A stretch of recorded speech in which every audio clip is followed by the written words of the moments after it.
Gue pernah baca katanya ada yang sampai tumbal anggota keluarga. Iya. Panglima, adakah yang akan atau sedang proses mengorbankan anak kandungnya sendiri? Untuk pesugihan. Saya lihat ada. Ada. Saya lihat ada. Astagfirullahaladzim. Itu artisnya Saya nggak mau mengatakan inisial laki apa. atau perempuan? Perempuan. Kalau pesugihan itu kan sebuah perjanjian dengan Assalamualaikum warahmatullahi wabarakatuh. Saudara-saudaraku sebangsa dan setanah air, dimanapun kalian berada ya. Semoga kalian selalu sehat walafiat ya. Teman-teman sudah pada tahu nggak nih tentang perbincangan panas, perbincangan hot, perbincangan yang mengandung api atau perbincangan di atas kompor ini ya, antara Deddy Corbuzier dengan Panglima Pajaji ya, dan juga Bu Tiwi mengenai pesugihan Gunung Kawi. Ya. Mereka membahas isu mengerikan tentang seorang artis perempuan yang tega menjadikan anak kandungnya sendiri sebagai tumbal demi kekayaan dan popularitas. Dan perkembangan terbaru mengungkap bahwa perjanjian gaib ini tidak bisa dibatalkan dan telah menghancurkan hidup banyak orang hingga jatuh miskin. Naudzubillahi min dzalik. Jangan sampai ya deket-deket yang gini-ginian ya. Kerja aja bikin konten ya. Walaupun kontennya konten reaksi, oke? Nah, bagaimanakah videonya dan bagaimanakah respon netizen? Mari kita tonton bersama, kemudian mari kita komentari bersama di bagian akhir video. Ini dia. yang mungkin sudah terlanjur dilakukan. Jadi mungkin si artis ini sendiri tidak menyangka kalau efeknya itu bakal seperti ini gitu loh. Tapi kalau seandainya sebelum ada perjanjian sebaiknya jangan pernah mencoba sekalipun, karena banyak kasus yang terjadi di pasien kami juga begitu. Ternyata yang istrinya sakit, yang anaknya sakit, ternyata setelah diterapi Panglima itu Efek pesugihan. Iya, efek dari jadi istilahnya kita disuruh menyembuhkan mengusir setan di rumah itu. Ternyata setan itu piaraan bapaknya sendiri kayak gitu loh. Ya. Nah, kayak gitu agak susah gitu sembuhnya, kecuali kuasa Allah ya. Kita mau selalu optimis ketika mendoakan pasien. Umumnya kalau pesugihan itu sih tidak jauh dari bisa dibatalkan ya, dari saudara kita sendiri, orang yang sangat terdekat sama kita. Ya bisa dikatakan musuh dalam selimut sih. Ya Allah. Itu nggak bisa dibatalkan perjanjian itu. Nggak bisa, karena itu kan pada saat dia ingin melakukan perjanjian dia sudah membuat list bahwasanya target orang-orang yang bakal menjadi tumbal siapa aja gitu. Artis perempuan sekarang sedang dalam proses mengorbankan anaknya demi popularitas dan kekayaan. Ngeri. Semoga taubat secepatnya ya. Cuman ya semakin parah ini. Ternyata anaknya itu ada dalam daftar tumbalnya dia, selain yang 13 itu haram jadah enggak dianya. Iya kan, aduh. Kok tega banget ini perempuan haram jadah satu ini ya. Tuh si mbak itunya, siapa, Mbak Tutinya ya, yang satunya sudah nggak ada kabar lagi dia nggak bermain medsos juga, cuman bisa dihubungin lewat WA centang satu. Setelah beri kesaksian ya kan nggak ada kabar dia. Ih, haram jadah banget perempuan itu ya kan, masa anaknya mau dijadikan tumbal kan, aduh nggak ngerti lagi. Ya wajar lah mantan suami mau ngambil anak-anak itu demi keselamatan, karena mantan suami juga bilang selama ini yang ditargetkan itu dia sama anaknya yang paling kecil, ya kan. Jadi kita harus dukung dia mengambil anaknya demi keselamatan si anak-anak itu. Iblis, perjanjian. Ya perjanjian dan insya. Nah itu tadi Ya. Apabila si suaminya ini tidak bisa direnggut nyawanya karena sudah mulai dilindungi dari berbagai macam orang, ya, iblis bisa luluh.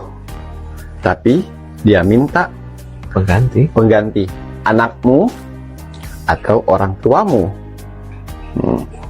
Kalau tidak, kamu yang saya habiskan. Ini dia. Bisa dinegosiasi, tapi itu tadi pilihannya. Berat kan? Berat. anak Ya. atau Ini si suaminya udah dibentengin nih, dan suami sudah mulai tahu nih. Sebenarnya suami udah mulai tahu, udah lama sih tahunya. udah mulai lama tahunnya gitu. Tapi dia coba untuk udahlah, Waduh. Hai. Waduh nanti apakah yang kemarin mohon maaf yang udah itu salah satu karena tidak bisa mengambil suaminya ya Rek ya? Tapi ya udahlah ya. Apa benar nih ya jika orang yang sudah menggunakan sihir akan susah meninggal? Sebenarnya susah meninggal ini bukan karena malaikat itu nggak mampu mencabut nyawa ya. Sihir itu bagian dari istidraj. Istidraj itu sesuatu yang diulur-ulur sama Allah sampai batas waktu yang telah ditentukan. Allah kasih itu ke para pelaku maksiat, orang-orang yang masih ingkar, orang-orang pelaku dosa, dikasih banyak dunia, dikasih banyak kemampuan, sampai batas waktu tertentu dia dijatuhkan sejatuh-jatuhnya. Inilah akibat yang diterima jika nekat melakukan pesugihan. Jangan sampai kalian terjerumus juga. Kira-kira Mbak Yana ini kekayaannya, menikmati kekayaannya berapa lama? Ya sekitar 7 tahunan. 7 tahun? Iya. Itu kaya terus ya? Iya.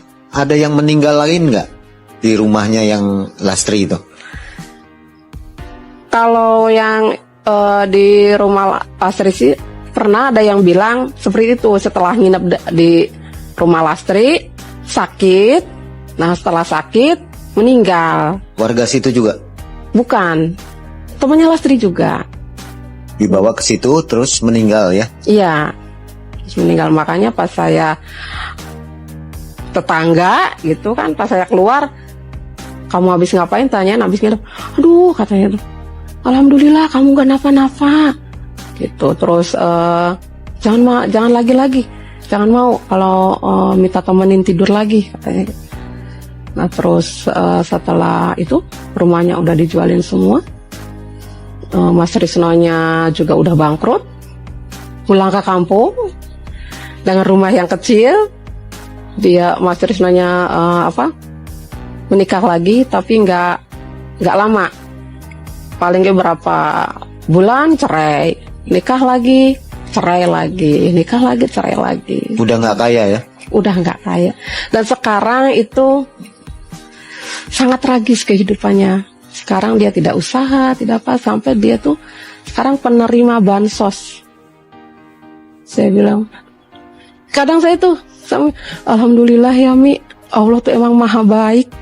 Kata saya tuh, walaupun tahu makhluknya seperti itu, masih tetap dikasih rizki. Kata saya tuh, makanya kita harus yakin sama kekuasaan Allah. Kata Umi tuh seperti itu. Udah, ini pelajaran buat kita, supaya kita tidak ceroboh. Kita juga harus waspada. Kita tuh emang bangsa goib itu ada. Kita harus yakini itu, katanya gitu. Kira-kira pesugihan apa tuh Bu ya? Kalau dilihat dari makhluknya mah kayak genderuwo kayaknya ya. Soalnya tinggi besar, hitam, matanya merah. Yang saya lihat itu. Dan baunya itu yang saya nggak tahan. Berarti ini pesugihan terbuka ya istilahnya. Adik-adiknya Mbak Yana tahu semua keluarganya ya? Kayaknya seperti itu? Iya, kayaknya seperti itu.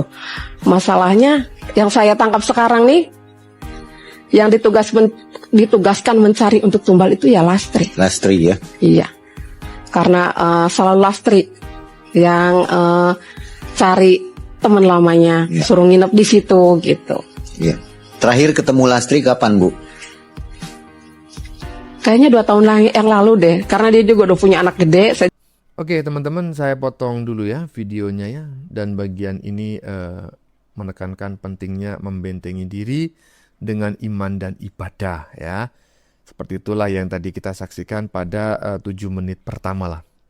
Seperti sholat tepat waktu dan membaca Al-Quran agar tidak terjerumus dalam kesesatan ya. Kemudian pembahasan beralih tadi ke fenomena Gunung Kawi ya yang sedang viral. Di sini dijelaskan bahwa Gunung Kawi sebenarnya adalah tempat yang sejuk dan damai secara fisik. Ya iyalah namanya juga gunung ya kan. Namun dampaknya bagi pengunjung sangat bergantung pada niat dan mental masing-masing. Oke, sepakat ya. Jika seseorang bermental miskin, mereka akan mudah tergiur melakukan pesugihan. Hal yang mengejutkan adalah pembahasan mengenai nasib para juru kunci. Meskipun mereka tidak melakukan pesugihan secara langsung, mereka sering terkena imbas karena menjadi perantara dan menerima uang dari para pelaku. Ya iya, gimana lagi ya kan, juru kuncinya juga kerja hitungannya kan. Banyak juru kunci yang hidupnya berantakan atau mengalami penderitaan luar biasa saat menjelang ajal. Aduh, naudzubillahi min dzalik. Proses kematian mereka seringkali lama dan menyakitkan karena raga mereka sudah mulai dikuasai oleh makhluk perewangan yang mereka pelihara. Ngeri pula ya. Ngeri lah. Lanjut.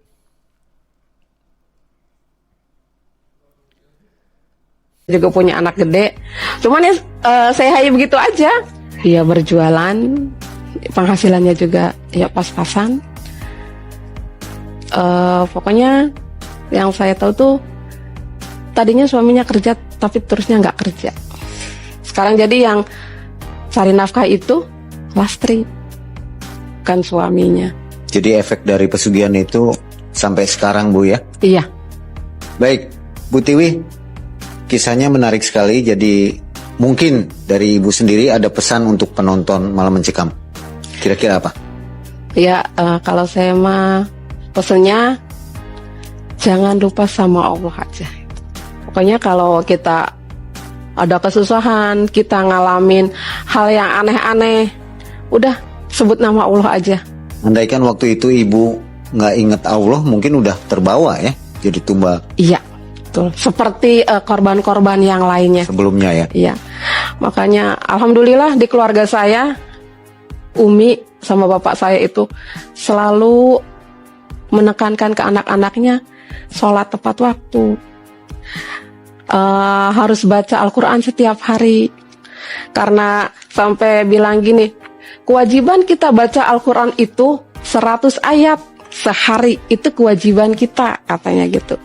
Jadi kalau kita nggak baca Al-Quran sehari 100 ayat itu belum memenuhi kewajiban kita untuk membaca Al-Quran, katanya seperti itu.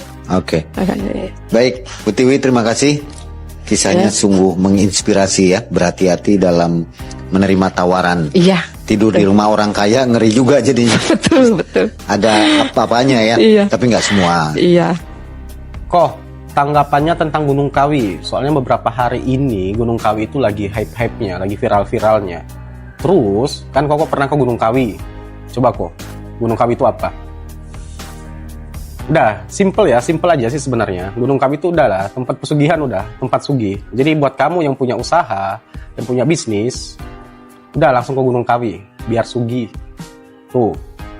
Cuma ketika mental lu miskin, lu akan tergiur sama hal-hal yang seperti itu. Tapi ketika mental lu kaya, sedikit pun kamu gak akan tergiur sama hal-hal seperti itu.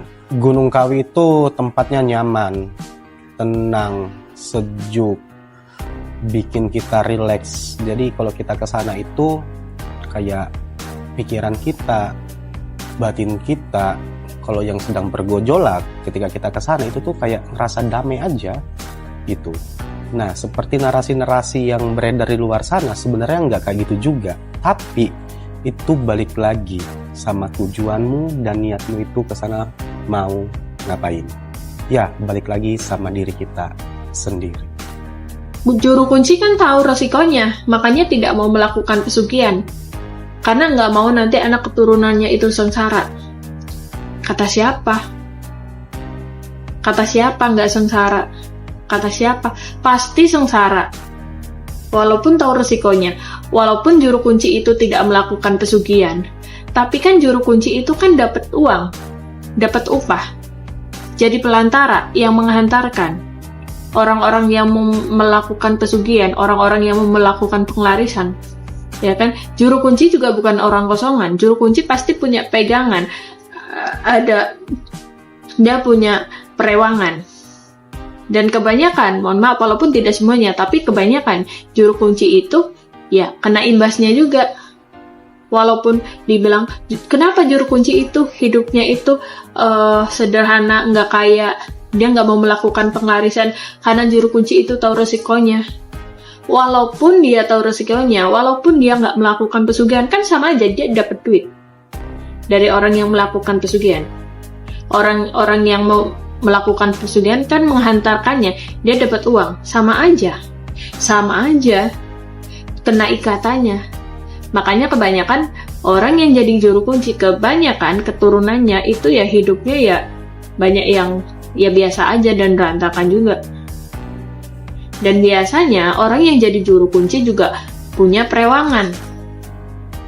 Dan biasanya ketika mau wafat dia akan disiksa dulu. Selain juru kuncinya itu yang disiksa oleh perewangannya, karena perewangannya itu akan masuk, biasanya dikasih sakit lama, udah nggak bisa ngapa-ngapain tapi nggak wafat ya, karena yang di dalam separuhnya udah bukan dia lagi, tapi dari perewangannya.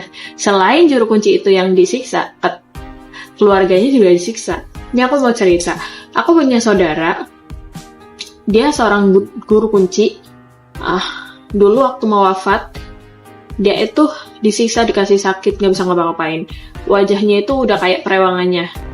Waktu aku dikirimin fotonya, aku bilang, wah ini mah bukan bapak kamu, ini mah perewangannya bapak kamu lagi disiksa bapak kamu, aku bilang gitu kan. Ini mah udah genderuwo, aku bilang gitu kan. Nah terus, dah lakuin apa yang aku suruh, ya ambil ini lakukan. Bacanya apa? Kan nanya bacanya, doanya ini. Tapi nanti sebelum diitukan, kamu bilang kalau mau diangkat penyakitnya, angkat lah. Ya Allah, kalau mau diambil, ambil. Kita semuanya, anak dan istri udah ikhlas. Ini lakuinlah pagi-pagi itu habis telepon aku. Ya. Orang ngelakuinnya aja sambil teleponan sama aku. Tahu nggak? Sorenya aku dikabarin, jam 4-an lah. Kan, apa itu? Sini sama Ono kan bedanya kan beda sejam. Pokoknya jam 3-an, jam 3 lebihan. Nah, jam 3 lebih hampir setengah 4 itu dia wafat. Terus aku dikabarin udah wafat. Dia bilang makasih ya gitu ya. Aku bilang sama-sama gitu kan. Ingat ya. Buat kalian, kalau mau konsultasi silakan, tapi kalau nyari penglarisan jangan sama aku. Kalau mau nyari pesugihan, jangan konsul sama aku. Kalau mau tanya sama aku, konsultasi mengenai pasangan kamu, kek. Ya, masalah apa, kek? Kamu ini sakitnya medis atau non medis? Ini sakitnya kena apa? Kena sihir atau dari perbuatan kamu sendiri? Oke, teman-teman ya, saya potong lagi ya videonya. Karena pada sesi ini salah satu narasumber menegaskan bahwa dirinya bukan dukun dan juga menolak memberikan semacam konsultasi terkait pesugihan, ya, penglarisan atau niat jahat lainnya. Ia menjelaskan perbedaan antara kemampuan spiritual dengan supranatural ya. Ya tentulah, apalagi dibandingkan ilmunya Dr. Mangkrak ya, Dr. Tifa, spiritualitil ya, tentu beda ya. Cerita kemudian bergeser ke sejarah legendaris Gunung Kawi, ya, termasuk kisah sukses Ong Hok Leong, ya, pendiri rokok Bentul. Waduh, ini udah nyerempet kemana-mana nih ya. Konon ia mendapatkan simbol keberuntungan berupa tanaman bentul setelah berkunjung ke sana, yang kemudian membuat usahanya meledak pesat bahkan ya. Tapi sekarang udah bubar itu rokok ya.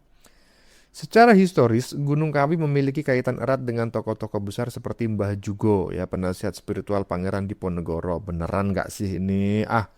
Kemudian Raden Mas Imam Sujono, ya, Sujono. Beneran nggak sih ini? Jangan-jangan cuma asal main comot nama aja ya. Awalnya tempat ini hanyalah lokasi ziarah untuk mendoakan kedua tokoh tersebut yang dikenal sebagai tabib sakti penyembuh wabah kolera.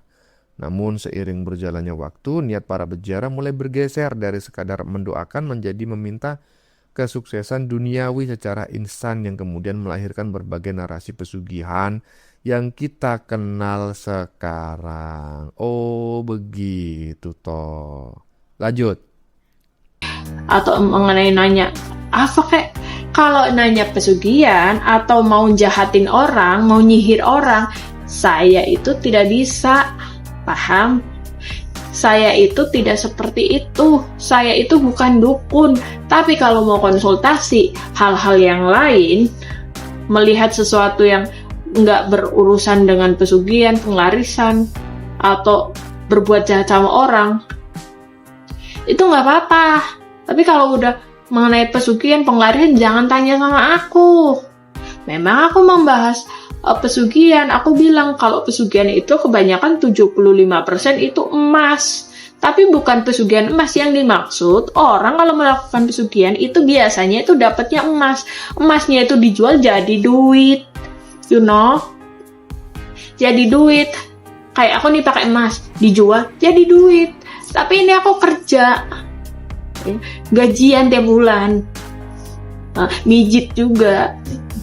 Mijit siapa? Mijit kaki sendiri.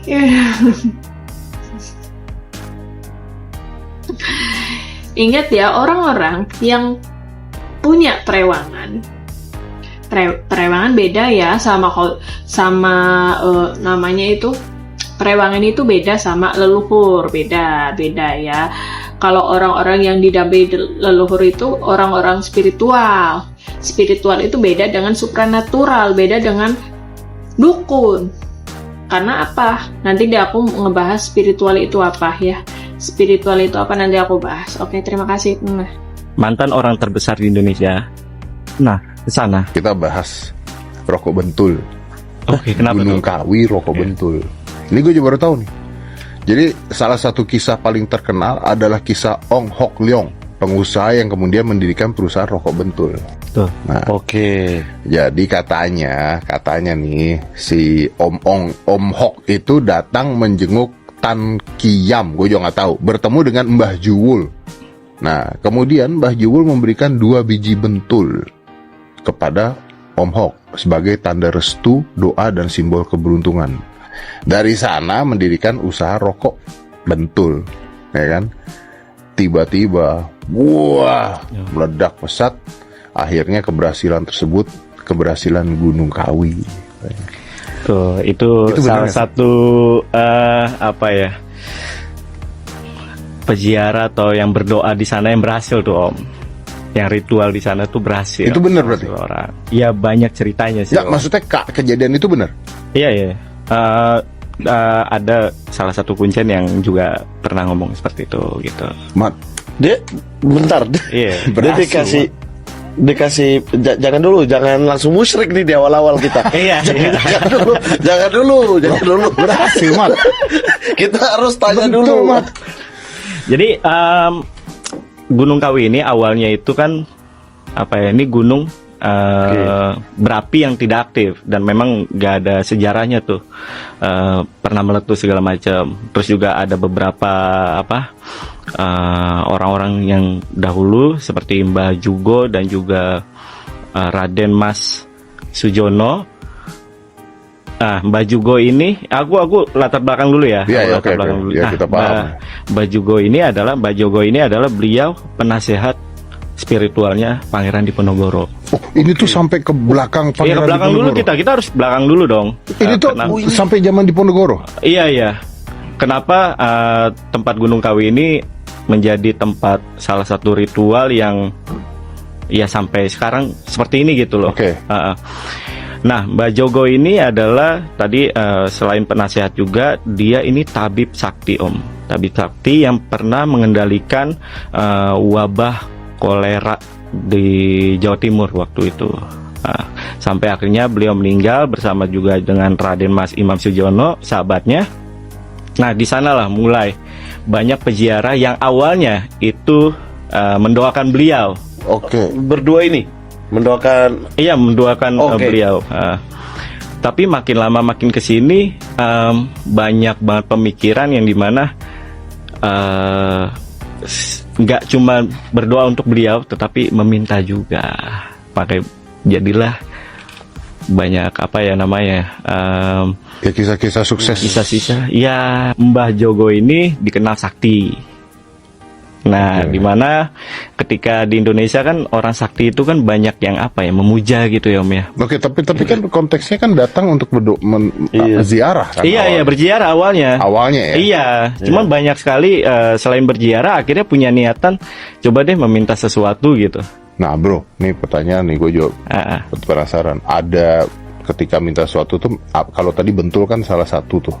Apakah ada tuh contoh-contoh meminta sesuatu dan berhasil, kisah-kisah itu? Ada dong, banyak. Banyak. Salah satunya orang mantan mantan orang terbesar di Indonesia. Mantan orang terbesar di Indonesia, bentar. Aderai. Itu ukuran. Ini mau ukuran. Orang besar. Kita mau main di ukuran atau mau di tingkatan jabatan Ini gitu. tolong disensor mungkin. Nah, ke sana. Wih, jangan bikin gosip. Ini diceritakan oleh Kuncene, Pak. Perginya ini ya kan hiking. Boleh kan? dong, boleh. Pergi hiking kan, bukan minta. Bukan. Maksudnya lurusin dulu nih, maksudnya hiking, wisata atau ziarah. Iya, karena dari tadi kan kita udah bahas yang permintaan lah, Iya. meminta.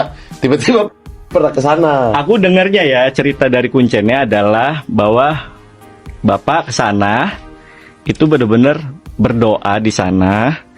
Ini pada saat beliau sebelum jadi, kan beliau punya Ini ngedetail susah nih, Iya, Bos. Kalau lo susah. ngomong kayak begitu Ada- terus juga.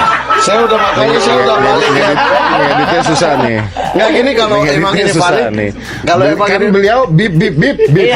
Kalau emang ya Om, kalau memang beliau punya fakta atau Nggak data apa-apa. yang valid ya, Iya. kita Tapi ngapain kan diedit? ada Kuncene, ada ini kok, ada Pernah di video, ngomong, pernah keluar di berita. Ada di video. di YouTube ada. Oh, di YouTube ada. Di YouTube ada. Oh, Nah. ada di YouTube. Berarti boleh Om dong. pernah dengar ini? Nggak pernah gua. Lu pernah Hilang dengar? dari peredaran gitu. Mungkin bukan hanya itu yang hilang, tapi yang ngomong. Tapi gua belain Pak. Wih, masuk lagi. Kan bisa aja beliau ke sana emang untuk ziarah. Ya. Terus kalau misalnya ada permintaan dan sebagainya, ya namanya orang ziarah dan sebagainya. Kadang-kadang gue kalau ke makam orang tua gue juga, gue Pak, tolong bantuin ya, doain. Kan bisa begitu juga dong, Iya. ya kan? Tapi kan kebenaran apakah keberhasilan itu karena ke Gunung Kawi tidak pernah ada penjelasan logis dong. Betul. Itulah yang menjadi opini dari masyarakat, menjadi apa ya namanya, berlebihan, sehingga kalau ke sana, doa di sana, ritual Oke. di sana itu berhasil. Udah Oke. pasti berhasil. Oke. Itulah yang dipegang. Oke, tapi maaf nih, tadi kan kata lu itu salah satu contoh. Berarti ada contoh lain? Ada. Nah, ini. Tapi ini mau cerita yang mana dulu? Ada banyak. Banyak, Pak. Ya udah kasih Oke. beberapa contoh lah ya. Kasih beberapa contoh. Dua lah. Dua deh. Ini ada lagi pedagang beras. Pedagang. Ini pengusaha beras. Bos, dari orang terbesar di Indonesia sampai pedagang beras turun tuh. Ini pengusaha beras, kepala, tolong dibip. Capek gila. Juga pernah ke sana, Om. Bagi-bagi beras dong. Iya, siapa tahu kan ada program mungkin Iya, iya. untuk semua masyarakat kan harus kita swasembada ini. Benar, bagi-bagi beras pada saat sudah berhasil. Mana? Lah, kalau sudah berhasil sesajen namanya. Oh, di sana ada yang namanya selamatan. Maksudnya Oh, bersyukur, oke, berterima oke, kasih oke. Karena sebagai berhasil. terima kasih sebagai bentuk terima kasih. Oke. Akhirnya biasanya para orang-orang yang berhasil ini itu melakukan sesuatu gitu, kayak bagi-bagi beras.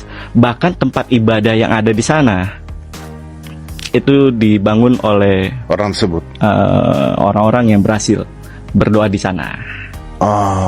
Melakukan ritual di sana. Oke, itu tadi contoh kedua. Tadi Bang Minta, Mamat saya minta dua minta kan. satu lagi. Satu lagi. Artis banyak juga. Aku pernah lihat bahkan kayaknya di kontennya entah Bang Marcel pernah ke sana ya. Iya. Aku sempat melihat juga ada foto-foto ya artis sih gitu. Apa yang diminta bro kalau artis bro? Kalau pengusaha gua tahu lah yang Semisal penyanyi gitu ya. Oke. Supaya banyak yang penggemarnya segala macam, dipanggil job terus menerus. Iya, berarti ujung-ujungnya ini ya apa namanya kesuksesan gitu. Iya. Kalau di Semuanya Hollywood atau di luar ya, di luar kan kita dengar kalau si A satanik nih, iya benar. Si B satanik nih, berarti di sini kawi berarti ya. Kawi. Makanya kawi itu bisa dibilang enggak dong, jangan bilang itu satanik dong. Enggak maksudnya paham. seolah-olah kalau di sana tuh diidentikan dengan. Oke, teman-teman sudah sampai di penghujung video, ya, bagian akhir video mendiskusikan bagaimana keberhasilan tokoh-tokoh besar seringkali dikait-kaitkan secara berlebihan ya dengan ritual di Gunung Kawi oleh masyarakat. Ya menurut saya betul ini, dikait-kaitkan aja, padahal belum tentu juga. ada cerita tentang pengusaha beras ya, hingga artis-artis yang diduga pernah melakukan ritual di sana demi melancarkan karir dan agar penggemarnya banyak gitu. Mungkin biar subscriber YouTube-nya itu jutaan gitu ya. Ya, bentuk balas budi atau syukur dari mereka yang merasa berhasil biasanya dilakukan dalam bentuk selamatan ya. Bagi-bagi beras atau bahkan membangun tempat ibadah di kawasan tersebut sebagai wujud terima kasih nih ya. Deddy Corbuzier mencoba membandingkan fenomena ini dengan isu satanik ya. Ini adalah sebuah aliran ya, satanik, aliran setan lah kurang lebih. Di industri hiburan luar negeri ya, menunjukkan bahwa di Indonesia Gunung Kawi telah menjadi identitas yang sangat melekat dengan pencarian kesuksesan lewat jalur non medis. Kesuksesan lewat jalur non medis. Terserah lah ya. Ini gimana maksudnya kok kesuksesan lewat jalur non medis? Mungkin ini maksudnya adalah apa namanya ya? Ya kata mutiara lah gitu ya. Kata bersayap. Kemudian diskusi tersebut ditutup ya dengan peringatan bahwa segala bentuk keberhasilan harus tetap dikembalikan kepada kekuasaan Tuhan ya. Sepakat ya. Agar tidak terjebak dalam kemusyrikan dan yang menyesatkan. Ya iyalah ya. Ini 100% no debat ini ya. Intinya seperti itulah ya. Udah panjang nih komentarnya. Oke teman-teman, demikian dulu komentar dari saya. Sebelumnya saya memohon maaf ya jika dalam penyajian konten ini ada kata-kata yang menyinggung, kurang tepat penggunaannya, atau ada data yang dianggap keliru atau salah. Saya memohon maaf yang sebesar-besarnya. Kita jumpa lagi di lain video. Oke? Salam NKRI.